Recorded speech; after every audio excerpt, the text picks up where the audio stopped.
Okay. Awesome. So it's being recorded now.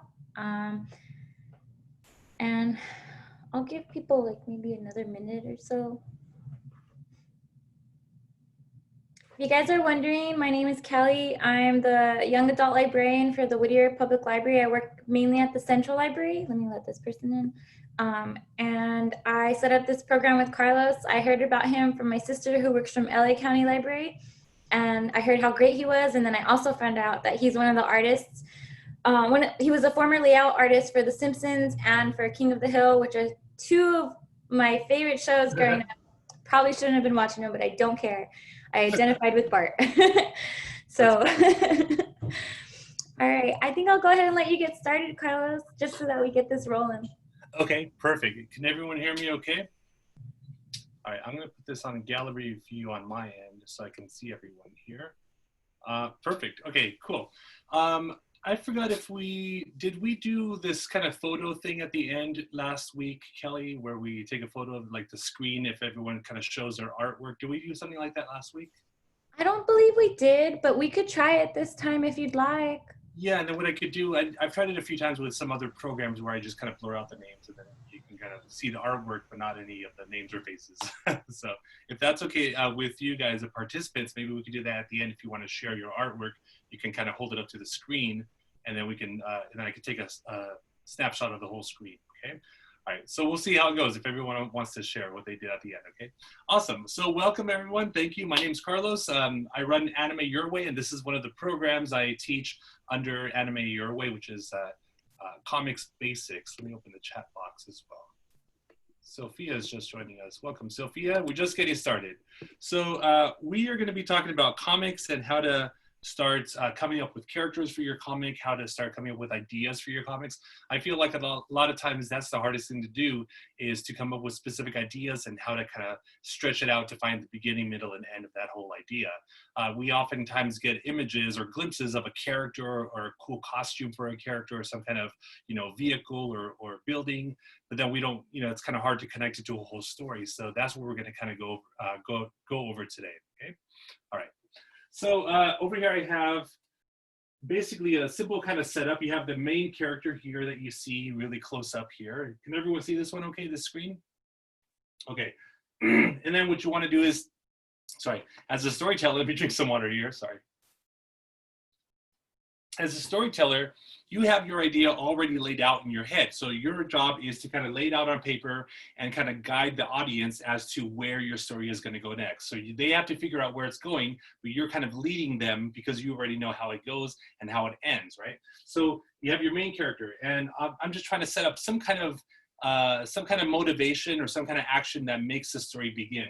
So in this story, this character is looking up at something. Then we reverse the shot so you can see what he's looking at, these cookies. Then we kind of zoom in. You see that it's cookies, right? And then you get the reverse shot of it, where you have the top of the refrigerator and the main character looking up. And then you have the character running across the room one way. And this could work in any part. It could be outside, it could be in the garage, as long as you have some kind of setup where the character runs one way and then runs back the other way. And then when he's running, or when they are running back, they have like a ladder to kind of, to reach the cookies on top of the fridge there. So basically it's just setting up some kind of situation that you're going to be able to resolve later on afterwards. Either they get the cookie, they don't, or they encounter some kind of barrier. So that's kind of the idea. We want to get so comfortable with it that we're just able to kind of sketch it out and just kind of for fun, just to kind of feel it out, okay? I find a lot of times when you don't worry so much about the outcome of it, you get to have a lot more fun. So that's what we're going to do today, okay? All right. Creatures too, yes. Oh, that's totally cool. We're going to focus, someone asked, they can't draw people. We can always learn, right? That's the best thing about it. So what I'm going to do is I'm going to erase this real quick. And on a blank paper, you should all have some kind of blank paper and a writing tool, pencil, pen. Okay. The cool thing with comics is now it's a lot wider in terms of what is a comic or what's considered a comic. So you can get away with doing a lot more things now that you weren't able to a while back with comics, because it wouldn't be considered comics. But now it's kind of it's kind of broadened to include like graphic novels, even some manga are considered comics because there's like a crossover. So it's kind of widened the field of what a comic is.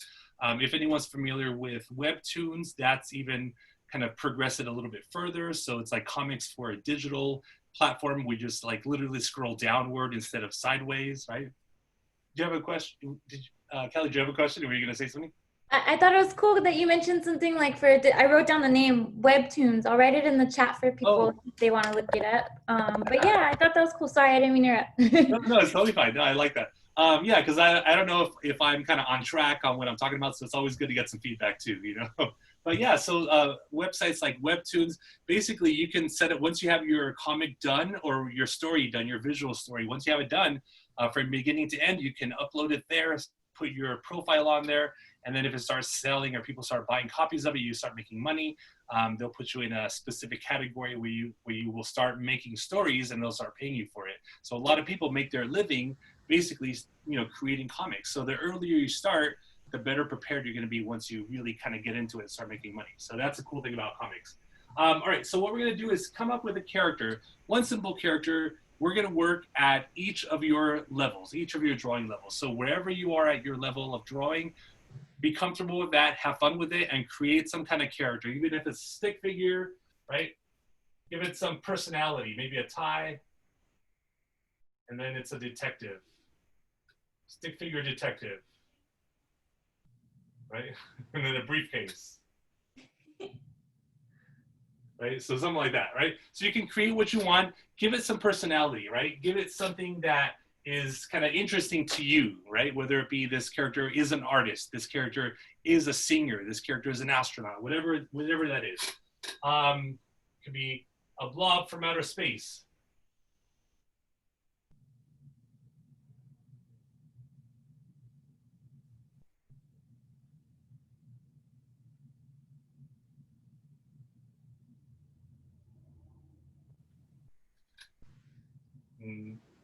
Maybe if you want, give them some kind of personality quirks. Maybe they, a blob. Let me see. What could make this interesting? A blob from outer space.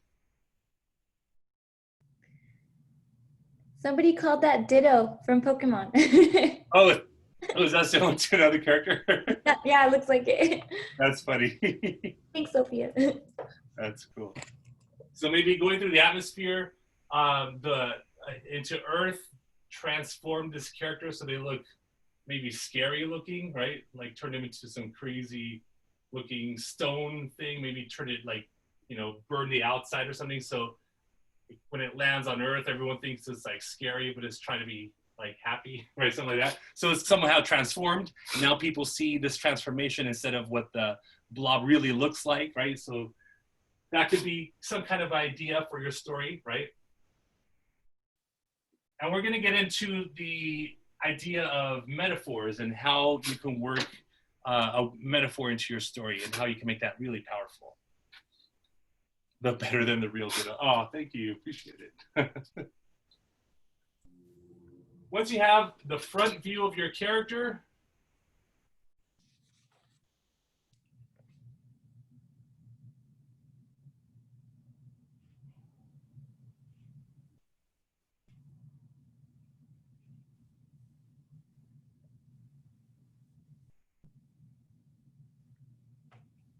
Is that a cactus? That's cool. cactus and the planter.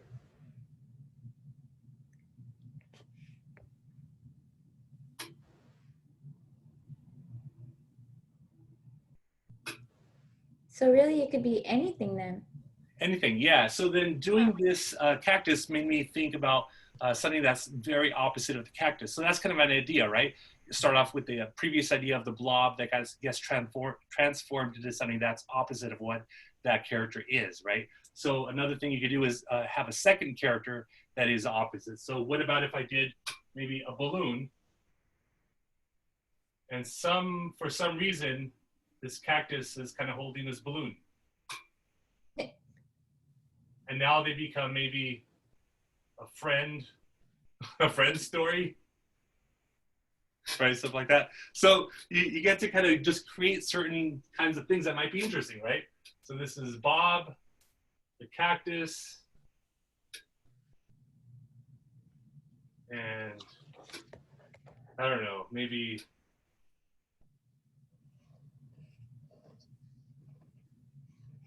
Edwin the balloon, right? Stuff like that. So you can start thinking of kind of what situations they would be in, right? And again, we're not trying to come up with a specific story. We're not trying to come up with some outrageous, like final scene of battle or something like that. We're just coming up with some kind of an idea to just kind of toss around, and you might come up with something new. It might lead to something else, right? So as you're drawing your characters, maybe start thinking of a side view of that character, front view, maybe a back view. Imagine how you would use that character in your story, how you would be showing you that character, mostly talking or mostly physically, like the whole body, right? Or would you be showing mainly the mouth, talking, things like that? So think about how you would design all these parts to your character. And a big thing about storytelling is world building. Creating a world that's so real that you're going to capture people's attention, and you're going to draw them into that story for however long you're telling it, right? So the more details you have, the better, because when you draw them, drawing all those details over and over again in every scene will make that world so real to those viewers of your story that they're really going to be drawn in. Because in every scene that let's say there's a park. In every scene, there's a specific bench in that same exact spot, right? If you remember to do that, continuity, things like that, remember those details. That's what really kind of makes a story, very solid, and feels very solid, right? So once you have this in mind, right, a couple of characters, think about their personalities, right? The way I drew Bob makes him look like he's, very serious, very, very frustrated, very low, a low capacity for patience, right? So he loses his patience, right? And then Edwin is maybe fragile, maybe scared, right? Because he's like a balloon, right? So these things in itself are metaphors, right? So this balloon is kind of an example for a type of personality that people are sometimes, right? Sometimes people are scared of things. They're unsure, that they fear, that something's going to happen to them. So that kind of personality, I'm sure some of you people might know people like that. And then you might have people like Bob, right? People that have that very, very rough personality on the exterior, right? But then maybe for some reason, the guy that's tough on the outside cares for this other character, right? So that's something that you can use to start coming up with ideas or concepts to, relationships for characters, right? Not just one character, but a few characters, right? That's funny. All right. Okay, so let me get rid of this real quick, and let's talk about a little bit more about metaphor.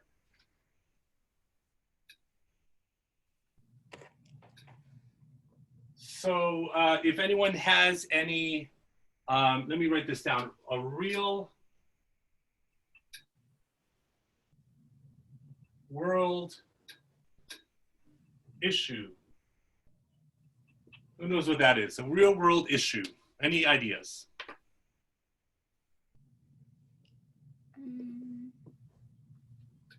You can write it down on a group chat if you want. What does that mean to you? A real world issue? COVID? Yeah, yeah, right, exactly. COVID is a real world issue. It's an issue. It's something that's important, whether it be good, bad, positive, negative, is something that's affecting, people right now in real life, right? COVID. What's something else that could be considered a real world issue right now? Or just maybe in general, right? A few more moments if anyone has any ideas. Earthquakes, yeah, right? Mother Nature, right? In thinking about the bigger picture, Mother Nature, the complexity of nature, and how it's not always as sturdy or solid as we'd like it to be, right? So that's the thing. It's always changing, ever changing, right? That could be a metaphor for something, right? So think about those things, real world issues, right?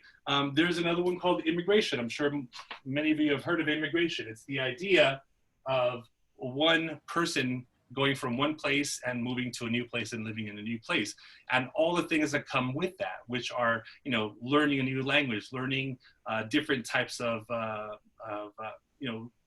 what is it, trends or ways of doing things, right? Learning a new way of doing things, living with, new way of living, right? And then also you have issues with like missing your home, having that kind of what's the word, homesickness, right? So if you think about immigration as a metaphor, you can come up with a story around that. But if you do come up with a story around that, it might feel very, very kind of in your face, like, oh, this story is about immigration, right? So sometimes storytellers don't want to be that direct and say, this is about immigration. So what you do is you create a metaphor, and you take your real world issue and wrap it in that metaphor. So if we think of immigration and we give it a metaphor,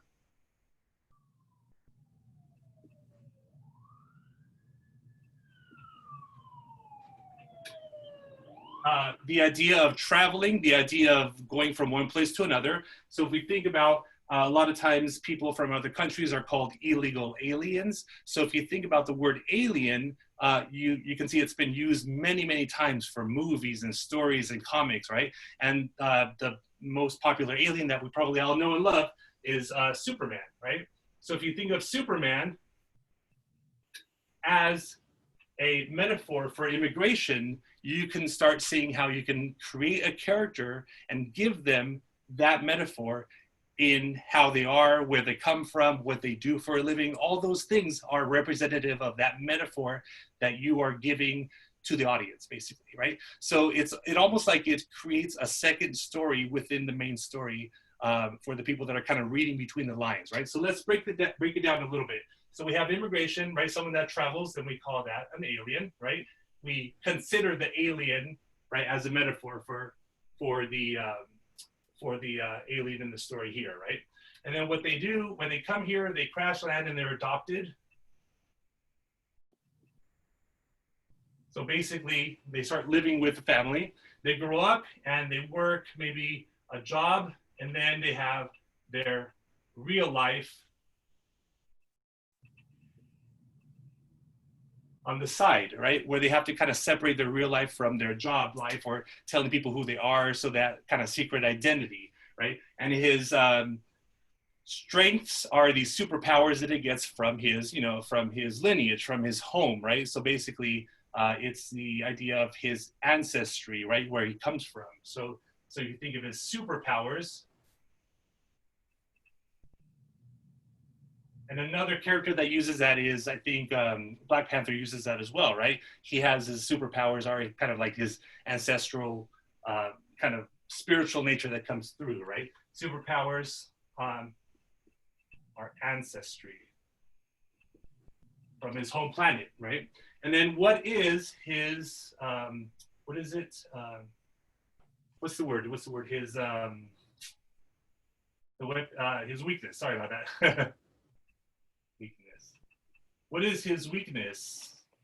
Anyone? Superman's weakness. Kryptonite. Kryptonite, exactly. Where does kryptonite come from?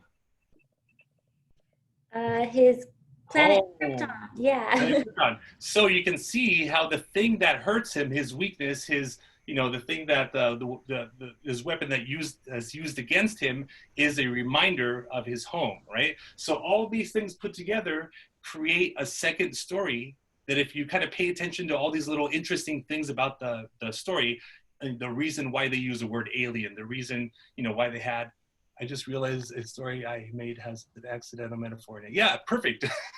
That's awesome, Sophia, that's so cool. Basically, it's so simple that we do it whenever we think about something. Because imagine how many times you've maybe talked with your friends, and you're supposed to meet them somewhere, or they're supposed to call you and they don't. You immediately come up with a story about what happened to them, why they didn't call you, why they didn't show up. So we're natural storytellers, right? So what better way to kind of approach these real world issues and kind of give your voice as a let's say a reflection of what society is, right? Because as artists, that's kind of our job, to hold up a mirror to reflect what's going on in society, right? So that's why a lot of times you have different types of comic books that come out in different times, in history. And by the way, so the idea of immigration for Superman was the immigrants that were coming in from the Middle East, you know, after 1942, after the Second World War. So that was a big issue back then as well, which goes to show you in America, immigration has always been kind of a real world issue, right? So the mind is a mystery. Yes, absolutely, I agree. It's pretty amazing, right? So I like to use my brain for me. I always, I think I told you that in the last program, right? When we check our drawings, we just kind of turn it around so our brain kind of checks it for us, and we just kind of say, oh yeah, that's what's wrong, and fix it right there. So use our brain for our drawings, right? All right. So one more metaphor we're going to go over is Paddington Bear. Paddington Bear is another metaphor for immigration, because think about where Paddington Bear comes from. He comes from South America, and he has this family that he is familiar with, and he's going to go live with them because his parents died. So he goes to live with them, but then he finds out there's no one to pick him up, right? He doesn't know where they are, so he's in the train station. He's left there abandoned, and the family picks him up. And then when they take him to live with them in their suburban house, the main issues that they have are like, why is this bear living in this neighborhood, right? So it's a more direct metaphor about immigration, about how immigrants might feel when they move into into a new area. So next time you watch a movie, let's say, what's that big one? Ugly Dolls, I think it was called. Ugly Dolls. It was a animated movie. What's that? What do you think that metaphor is about? Anyone? What do you think that metaphor is about?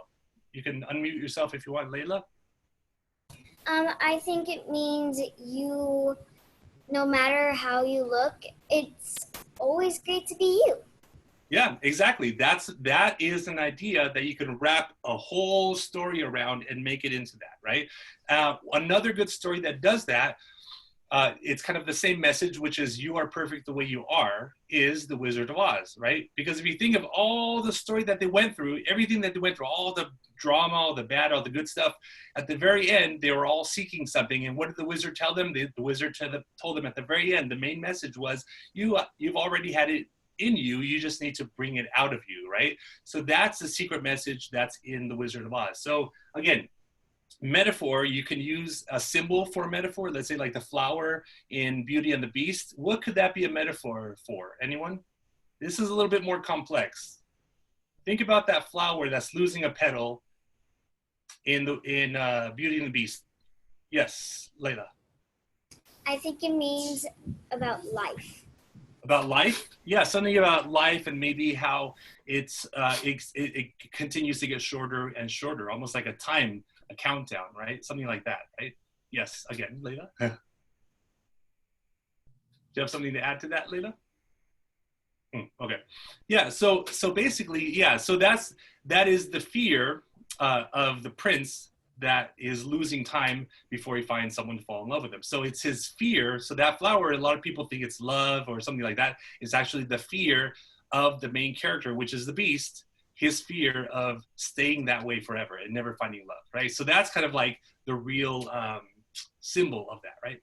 So hopefully you're kind of thinking a little about the gears in your head are turning a little bit, starting to think of how your character can embody some idea, right? It can either by what that character is or by how that character acts. Oh, that's cool. Layla, do you want to show that again? Yeah, let's see that. Let me see if I could put her up here real fast. I'm gonna spotlight your video real quick, Layla. Nice. Zahara, that's cool. Put it up to the camera. How cool, they're cats. I drew a cat too. That's amazing, I love that. That's cool. Unicorn. Good job. Very cool, very cool. Awesome. I want to make sure nobody has any questions before we move on. Let me spotlight you again, Carlos. Okay, thank you. Perfect. Cool. All right. What are the movies? There was another movie I wanted to talk about, which was the Emoji Movie. Emoji Movie. What is that about? Who knows? Who thinks they know what the metaphor for the overall movie is? Or whoever watched it. Never watched it. So basically, the Emoji Movie is every emoji in this town has a specific emoji face that they're supposed to, that's their job, that's what they do 24/7, and they never change. And then one emoji one day said, hey, I feel different. I don't want to show this face because I don't feel this way, right? So whether it be, you know, instead of always looking happy, you're saying, I don't feel like I'm happy, so I want to show that I'm sad. So the idea of this idea that we kind of wear this mask throughout the day. So everyone we talk to, we act a little bit differently for our teacher. We respond a little bit differently to our friends, right? So these kind of situations that we always change a little bit. You'll probably notice it more when you get older. When you're in school, you don't notice it as much, but when you get older, you start realizing that there's different ways of acting in different environments, right? So that's what that movie kind of talks about a little bit. Emily wants to show her drawing, so what I'm going to do is I'm going to spot her real fast. Okay, perfect. Does anybody else want to do it real fast too? If so, say so in the chat or raise your hand if your video is showing, and I'll spotlight you guys right after Emily. If I'm saying your name right. So this is, yeah, you were saying my name right. So this is my drawing. It's like a little mermaid. Oh, beautiful. I love it. You have all the different angles. Yeah, and then I'm starting to do her friend. Very cool. I love that. You're on the right track. Very good. That's Sophia, so cool. Did you want to show yours? Oh, cool. You have a drawing of a snake. That sounds interesting. Pull you up real fast, Sophia. It's up to you. I can't spotlight you until you show your video.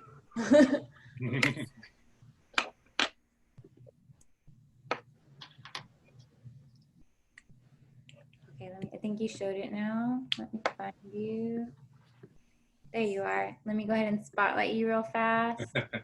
Thank you for doing that, by the way. Looks so cool. Oh, wow. It looks that's like a Pokemon. So cool. That's so cool. I love that. I actually started out with the mouth and then I drew everything else. Nice, nice. Very cool. Very proud of you. Love All right, guys. Let's go ahead and let Carlos go on with the lesson. If anybody else wanted to, I will give you time at the end if that's okay. Yeah, perfect, perfect. All right, so here's what we're gonna do. Once you've kind of come up with a main metaphor for something that you want to talk about in your story, you can have many different metaphors within that, right? So you can have your main metaphor, right? A metaphor that you want to talk about, or a real world issue, right? Or someone said COVID, right? So maybe what if we talk about what's happening, right? A lot of these things are uncertainty.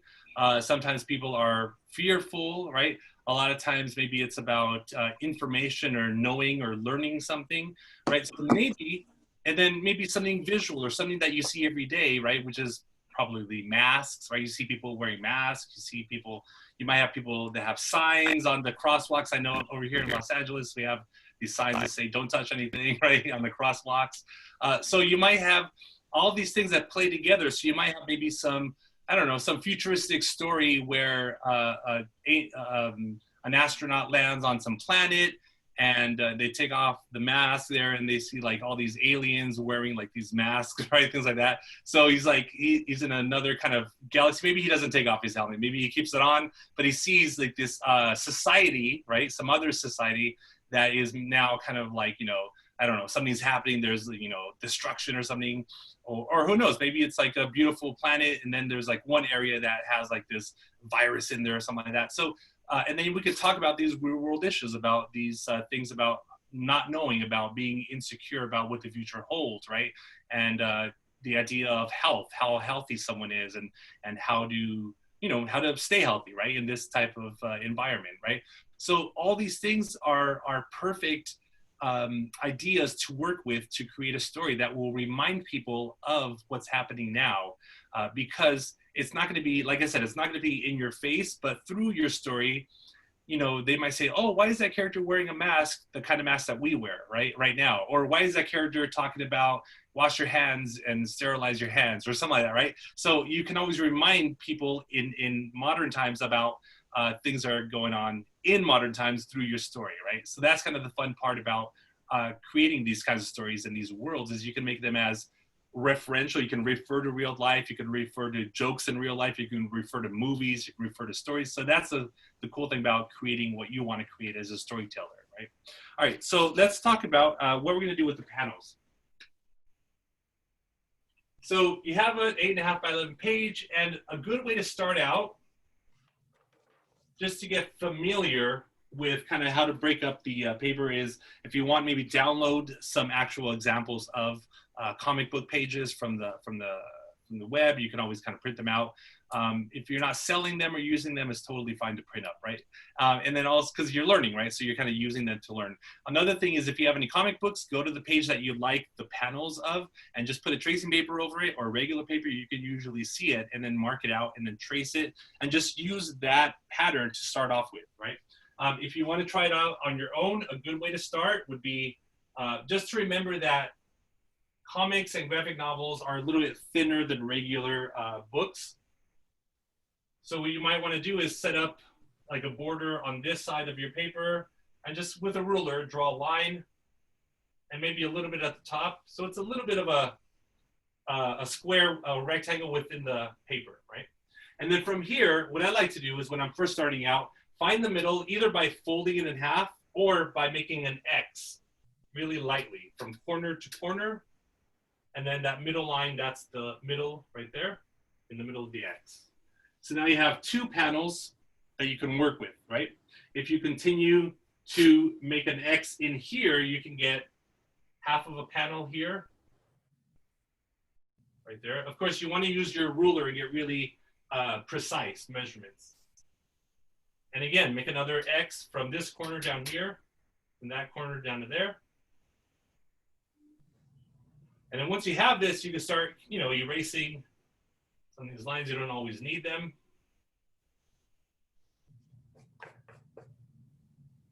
And then what you can do is get your ruler and start getting a little bit more detail. Of course, this will come in more handy once you get a little bit more practice in, but you want to divide each of these lines a little bit. So you'd make two lines, right above it and below it. Don't worry about this so much right now. So now you can start kind of building your panels, and this would be 4 panels all the way down, something like that. And if you wanted to cut them in half, again, find the X, the middle, and go straight down. If you broke these in half, 4, 6, 8, you'd have 8 panels. Of course, you'd split them right here, and then erase. And it's all up to you how you want to break up the paper, the page. You can combine a few of them. You can make these two, combine these two this way. That to make one large one rectangular. You can also do one in thirds instead of half. This one you kind of have to eyeball, but maybe one right around here and one right around here somewhere. And then you'd have 3 panels here. And then let's say this one's going to be a larger one, so we combine these two, make a large one at the bottom. So the smaller ones are usually these 3 down here. The smaller ones are usually when your character is transitioning, or your story is transitioning from one scene to another. So it's basically just to get you through a conversation. People are talking, or they're answering each other, or they're walking. Hey, come here, okay, and things like that, right? So let's get out of here. Okay, let's get in the car, and then that's what that's for. The bigger ones, like this one down here, or this one right here, is to slow down the reader a little bit. Remember, the bigger the picture is, the more detail you're going to draw in there. So the more you're going to kind of slow down the reader, because they're going to look at everything that you're drawing. The smaller panels, you're probably going to have people talking. So you're going to have the exact same face. Like someone's going to be on this side going, what do you mean by that? I don't know. What do you mean by that? Right? So you're going to have like back and forth. You're going to have the exact same drawing, basically, right? So you're not going to show too much detail there, but you are going to put more detail here and here, and maybe here, right? Maybe a close-up of something here and there. So just think about the size of the panel to create your story, right? If you want to make something really grand and epic, you're going to use maybe half of a page, right? The top panel, and create the whole imagery there. And then divide the bottom into maybe 4 smaller panels to show people talking, or their reaction to what they just saw, things like that, okay? So hopefully that's giving you some ideas.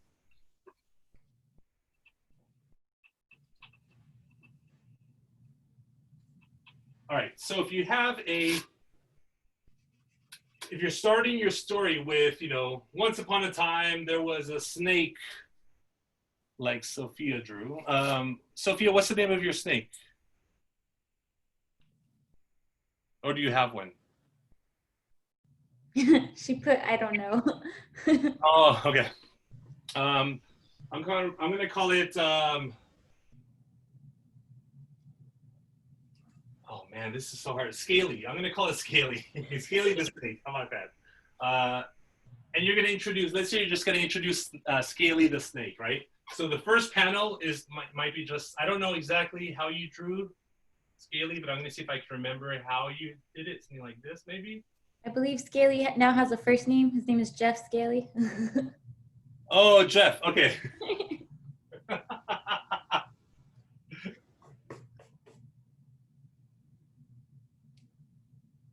Okay.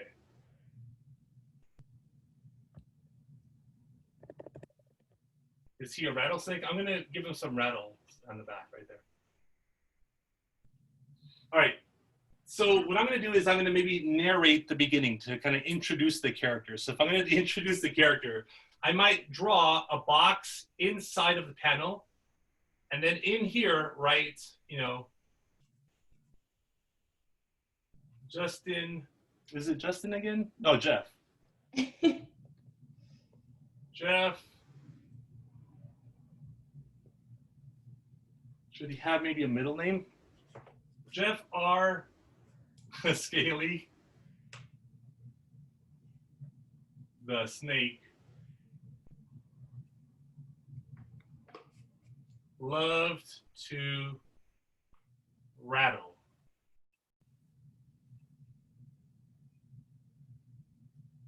Oh, the R could be rattle. There you go. Jeff Rattle Scaly the snake. All right. So that's a way you can kind of introduce your character, be like a voice of narration for your readers, right? So you're kind of guiding them with the voice of what's going on in the story. Jeff Rattle, Jeff Rattle. I like that too. Jeff Rattle Scaly. All right. And then you can maybe go from there and talk about who this character is, right? Maybe I'm going to draw the scale. Oh, the rattle back here really close. And I'm going to show the snake going far away. And then the ground here. And then a chair. And then someone, I'm not going to worry too much of the character. I'm just going to draw the arms and the legs.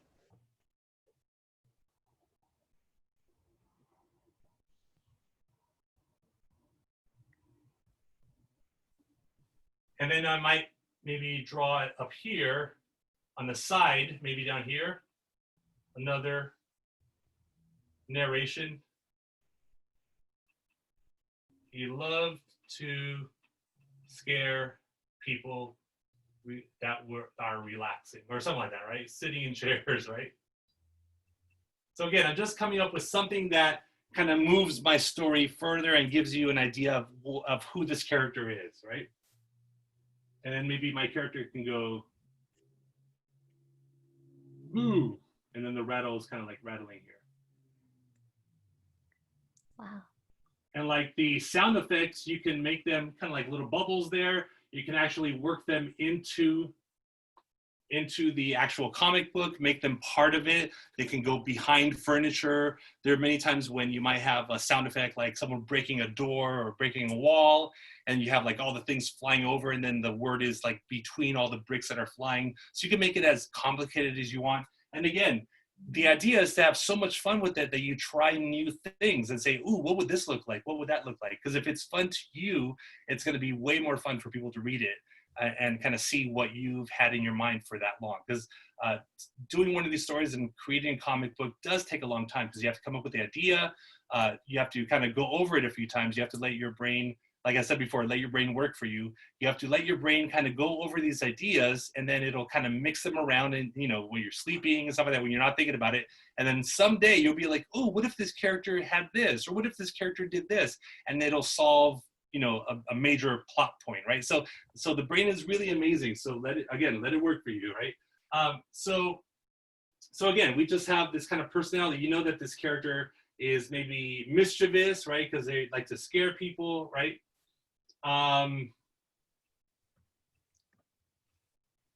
Maybe he just likes to sunbathe, right? So he's sleeping there.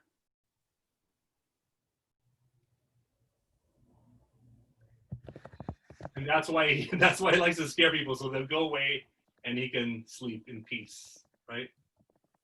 And there's the ground right there. And maybe the chair.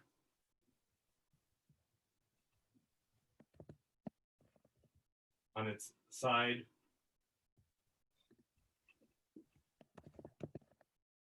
So again, building the world a little bit, putting like grass over here to show that it's like a grassy area, right?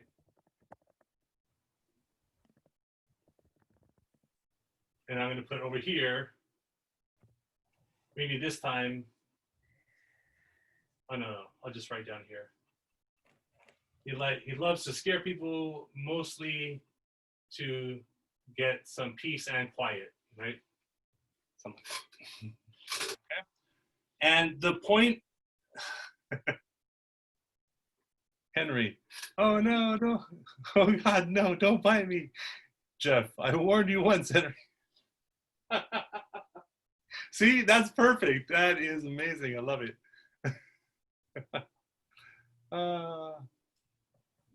Jeff, I'm not going to bite you though, because you're so disgusting. I can just imagine that. That's so awesome.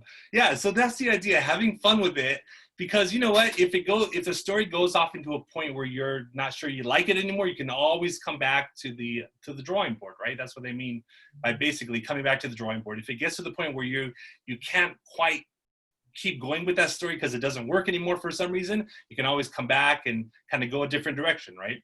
A lot of times what people do is they will have an outline, so you know the basic, very, very basic beginning, middle, and end, right? These two characters are in this situation because they need to find something. So then they start going off in that journey, and then the obstacles they face. And once you know kind of where things are going, then you can start putting all that detail into every single sequence, right? Then when the people are walking, then you can have fun with it. It's like they're on their walk to their, they're on their journey to the goal, right? So while they're walking, then you can really have some fun with their personalities and talk about that. Wash my hand, I'm not gonna show. That's funny. What did you say, Henry? Sophia, this is awesome. Yeah, I can't wait to see this comic. That's so cool. And nothing. I can totally envision these characters. All right, so here's what we're gonna do now. So you might want to, like, if you're doing, oh, I totally forgot about this. So I was gonna use this to show you the measurements, but it's totally fine. I'll use it in a second here. Okay.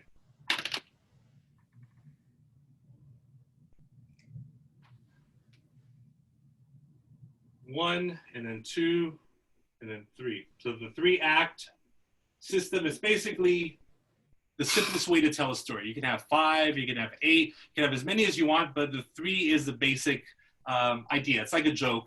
Why did the chicken cross the road? Number 1. Why? Number 2. And then to get to the other side, that's number 3, right? So that's how you tell a basic story. You have the beginning, which is a question or telling you something about someone or a thing, and then just going to kind of give you information.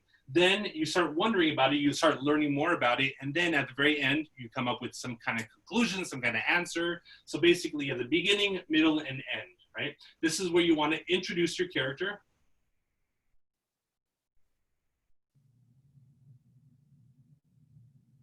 So this is not something that may come together right away, but at least you're thinking about it, and then probably in a week or so, you'll start coming up with ideas, out of nowhere, right? You'll be brushing your teeth, getting ready for school, and then all of a sudden, like, oh yeah, that character that I thought about last week, what if they did this, right? It's a really amazing thing when that happens, right? So you introduce your character. The second thing here is after they learn about what, propels them into the story, they come up against a barrier, and then you're gonna have right here, right in the middle, you're going to have 2 events that happen, right? So you're going to have maybe mission, like the mission for the basically story, what their mission is for that story, right? Then they come into a barrier here, and then maybe they have a second barrier, And each of these barriers, they are learning something about themselves or learning something about their goal, what they need for the goal, right? Either someone will tell them something, or they'll read something, and they'll investigate it, and they'll learn about it. So this is kind of how you break down this journey of what this character has to do to get to their goal. A goal could be they find a treasure map, and their school or their, you know, their church or whatever is just about to be sold, so they have to go find money to help them. So they say, hey, let's go on this treasure quest and find that money and then use it to pay off, right? Things like that. That could be a goal that's been used in countless movies, right, and stories. A goal could be someone that moves away and you have to find them for some reason because they forgot something, right? Toy Story is about that, right? So all these different kinds of goals that people have to overcome or approach, you know, in their story, right? And then the end is just going to be basically how they overcame all these barriers and how they get back to square one, their normal life, how they get back to their regular life, right? So that's going to be the end, the climax, right? Sometimes people will put the climax right here in between these barriers, so that way, like, you know, they've achieved their goal, but then you have the rest of the story talking about the results of it, what came out of it, the effects of their goal.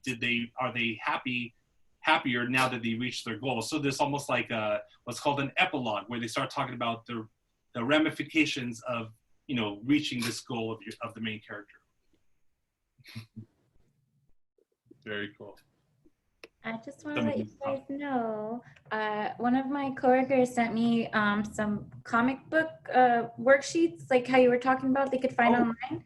So if anybody wants any, we can always email them or put them somewhere where they can find them on our website as well. So let me know in the chat if you guys want one, okay? Awesome.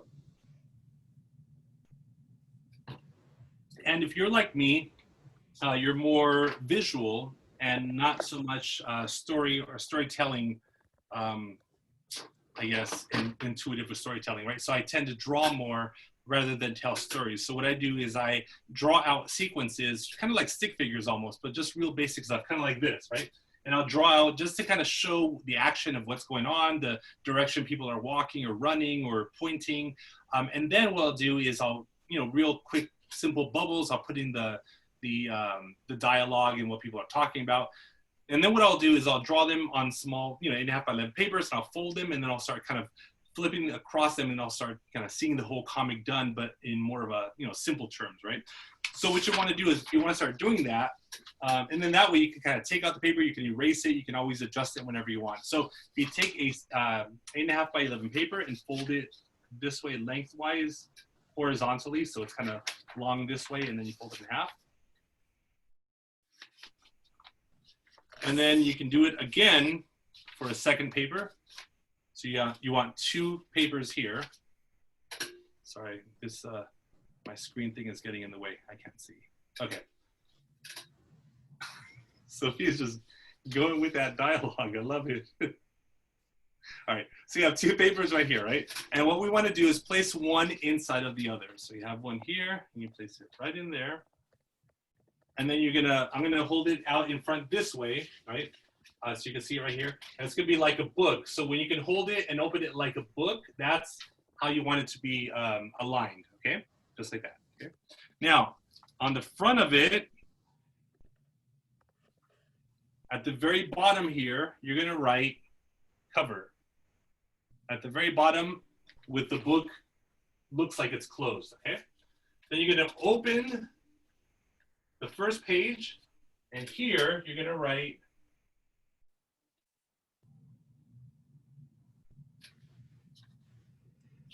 sorry about that, credits there, okay?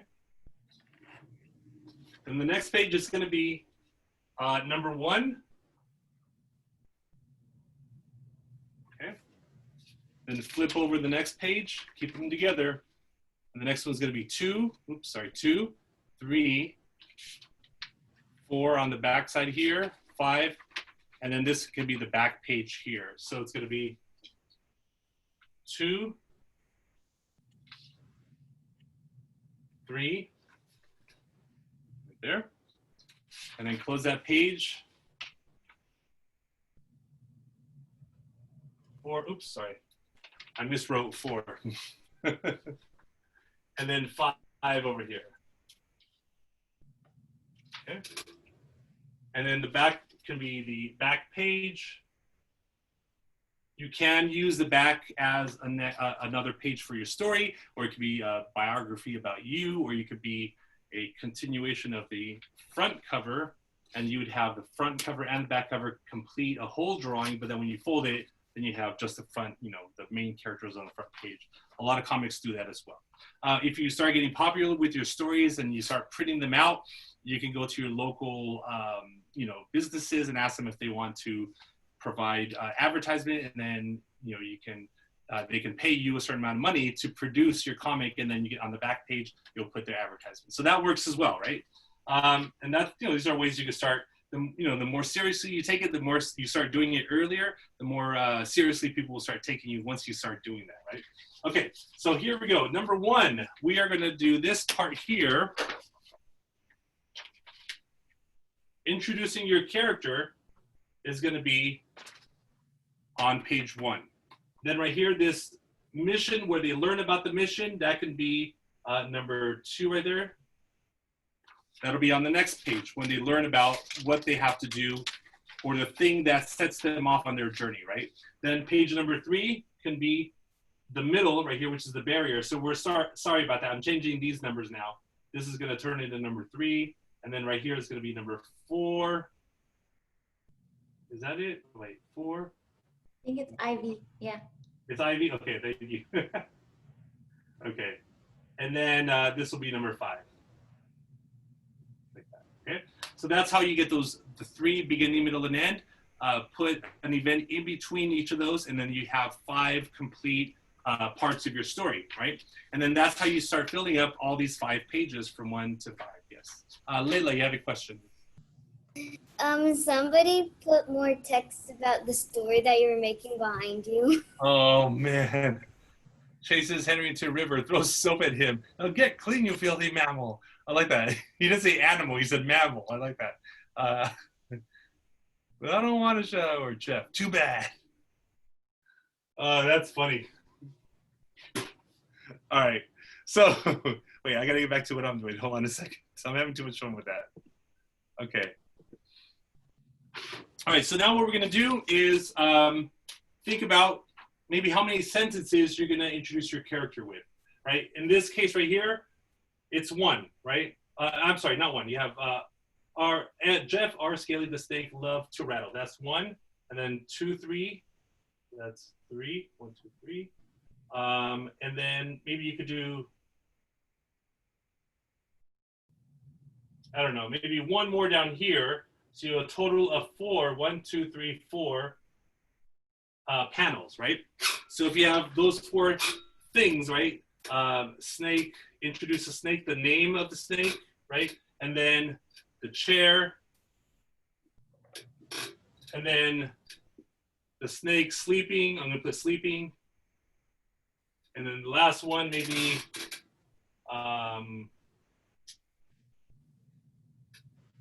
maybe I should go with the dialogue over there, something like that, right?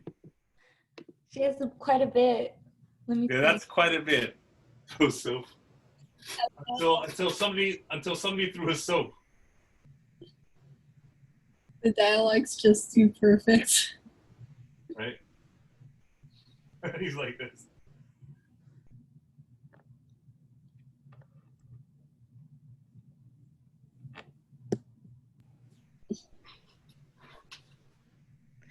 Wow. Creative powers too much. Did you see how he added those lines too? The soap? It looks like it flew through the air. And then you can do this. And then you can do this. Go shower. You filthy reptile. Oh, I think he got confused. Oh, Sophia asked, why is soap getting thrown at Jeff the snake? Oh, this is oh, see, I got it all mixed up. I'm sorry. See, Sophia, now you gotta draw it for us so that we can see Yeah, how see, it looks. No, this would be a totally different story from yours, Sophie. I'm just using part of your idea. Sorry about that. But it's just for an example, right? Don't So worry, it's great. yeah, so basically this kind of sets up something that is going to happen in the next page, right? Because if someone's throwing soap, or if we go with this story, then for some reason someone's angry at the snake, and the snake has to figure out why. So that could be the whole story, right? Still doing my with the snake. Yes, definitely, Sophia, do it. I love it. All right, so we have 4 images here, and that's basically what you're going to do on your first page here. Now that you have the story idea of what's happening in the story, then you can go ahead and draw out your panels and draw in there whatever you want in there. Once you have it drawn on this small, folded paper, you can actually trace it a lot better later on. You can put it on a light box if you have a light box, or a window on a sunny day. You can just tape the paper over it and then trace out all the things you want. If you are handy with a copier, if you have a copier at home, or you can go over to Staples or FedEx, you can always get your rough renderings and then scale them up larger, so they are 8.5 by 11 or even 11 by 17, which a lot of artists do. Or if you can transfer it to your digital and you can do it on your iPad and draw on your iPad, that's always good as well. That's the next step. You're going to go ahead and start finalizing these sketches into final drawings with all the details that come with it. And that's when you're going to have your final product, right? Once you have everything done, color it in, color pencil, whatever you want to do, crayon, as long as it's consistent and goes from the beginning to end the same way, that becomes your style for that story. That's the beautiful thing about creating a story, right? Cool. See what time it is right now. It is 3:56. Awesome.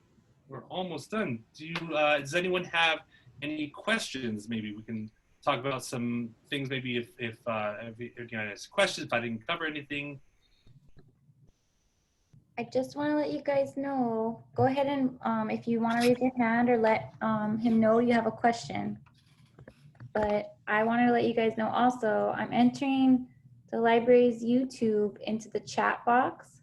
And I'm also entering Carlos's YouTube into the chat box. I think I put it too close, so let me do like a space or something and see what happens. Okay. Oh, it still looks like they're really close to each other. So there's 3 links there, but that way you could see, we put Carlos's last video up for teaching how to draw an anime character, which would help you if you wanted to learn to draw people. Super simple, great, and easy. It's also an hour long, but it's so fun and interesting. Thank you.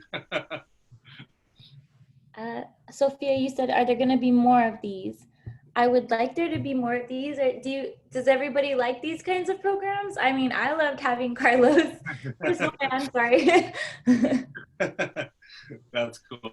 It looks like Awesome. some people are saying yes. Okay, so for the summer, this is what we have right now. I'm gonna see what I could do for the next couple. I think we're in July, so probably August or September we might have something else, and I'll let you guys know. Okay, don't forget to check our website. Does anybody have questions? I put Carlos's YouTube channel link up again just in case, because it was easy and there wasn't one already there. So if you guys want to check him out, he has stuff too. Oh, if anyone does want to share what they did today, feel free. Maybe I'll put it on gallery view if anyone wants to hold up their drawing to their camera and just cover their face. So cover everything except your drawing, and just put your drawing up to your camera. That looks amazing. A little closer, Layla. Oh, cool. I will take a photo of the screen, of my screen. Zayda looks amazing, man. That looks so cool. Let me see.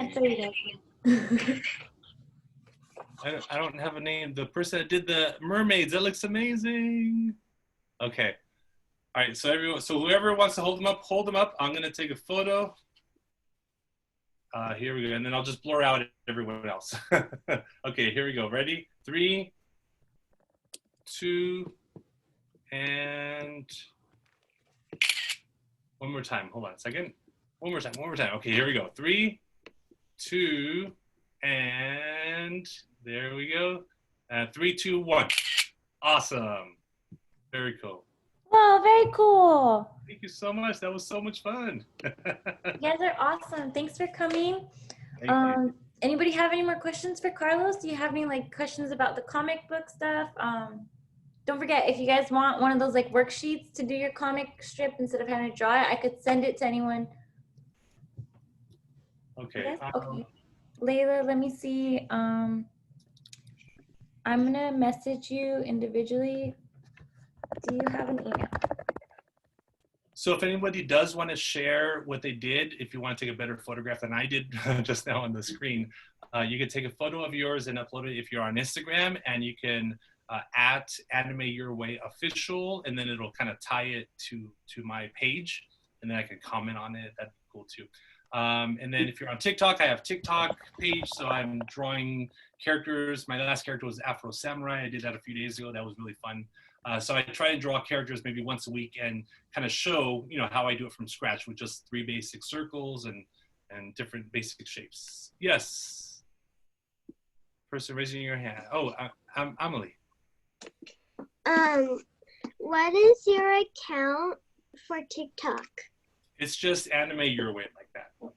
Oh, okay. Jose, were you raising your hand or someone else was raising their hand? No, okay. Awesome, very cool. And then every Friday, I do have a live stream on YouTube, which is also Anime Your Way. And I think this Friday I'm going to start actually taking a character and then kind of breaking it down and showing you how to build it. Yes, that's the one, Zoe. That's the one. Thanks. Love your cat ears, by the way. That's awesome. Is that attached to your headphones? That's so cool. Awesome. Very cool. So just so you guys know, ooh, very cool, Zoe. Thank you. Just so you guys know, we do have another program, all ages, so everybody is welcome. There is one on Saturday. We're doing a ukulele program. We have Lisa Lee. She's going to be teaching how to do ukulele. So even if you don't have one, you could come and enjoy the music. She's really sweet. Let me know if you guys have any questions or need anything. I'm sending that email right now to Layla with the worksheet. So if anybody else wants the worksheet, go ahead and let me know and I will find out what your email is from you. Thank you so much, Carlos. No problem, no problem. Thanks everyone, appreciate it. Have a good rest of the summer. Keep exploring. All right, I'm gonna leave this up just in case anybody wants to write their email. Thank you. Okay, thank you guys, appreciate it. Take care, bye. Bye.